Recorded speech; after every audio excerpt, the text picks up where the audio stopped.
Salut à toutes. Dans cette vidéo, je vous parle du ferraillage de mes fondations, la partie qui pour moi est la plus importante d'une construction, même pour une construction de fortune, style cabane ou autre abri. En l'occurrence, là, il s'agit des fondations de construction de ma maison. Si vous ne voulez rien louper, n'oubliez pas de vous abonner et à la fin de la vidéo, si vous avez apprécié, mettez un petit like. Allez, mon petit générique et c'est parti.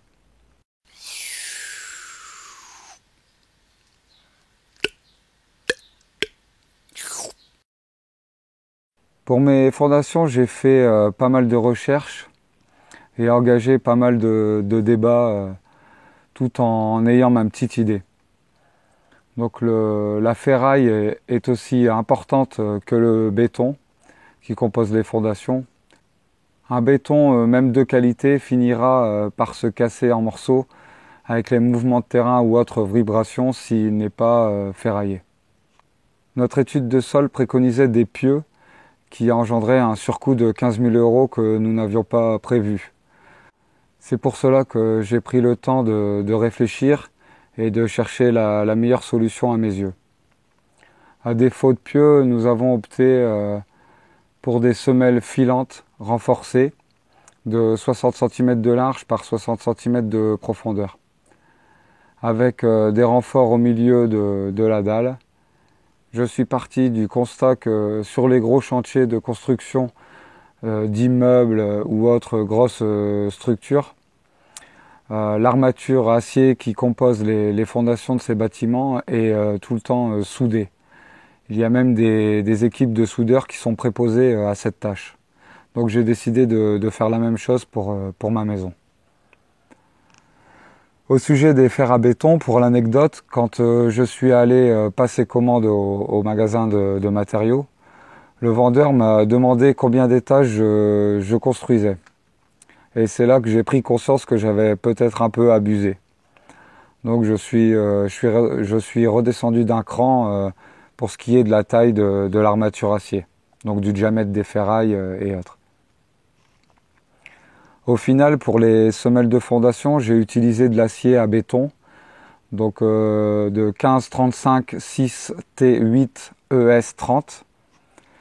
Donc pour ceux qui ne savent pas à quoi ça correspond, en clair, c'est une structure en forme de poutre de 15 cm de haut sur 35 cm de large, composée de 6 tors, donc de 6 ronds à béton, de 8 mm de diamètre, soudés par un fil de fer d'environ 4-5 mm tous les 30 cm.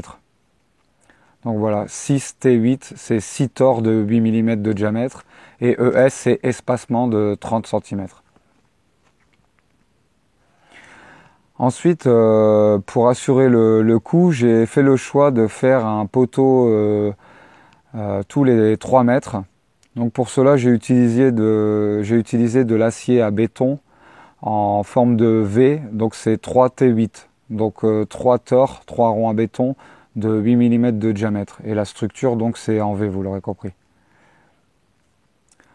La ferraille des semelles est entièrement soudée, donc, et reprennent également les ferrailles des poteaux. Donc les ferrailles des poteaux, je les ai soudées sur les ferrailles des semelles filantes. Et n'étant pas un expert du béton, avec le niveau laser, on en a profité pour insérer à l'axe des semelles des piges, donc qui me donneront le niveau du béton. Donc le haut du rond qu'on a mis à l'axe est 1 cm plus bas que le niveau fini du béton des semelles. Voilà, ce qui m'a beaucoup aidé quand les toupies sont arrivées et ont placé le béton. Donc pour tirer le béton, ça a été assez simple. Donc dans la prochaine vidéo, je vous parlerai du placement du béton dans les semelles et de la suite des fondations. Je vous dis à très très vite et donc n'hésitez pas à liker. Ciao ciao!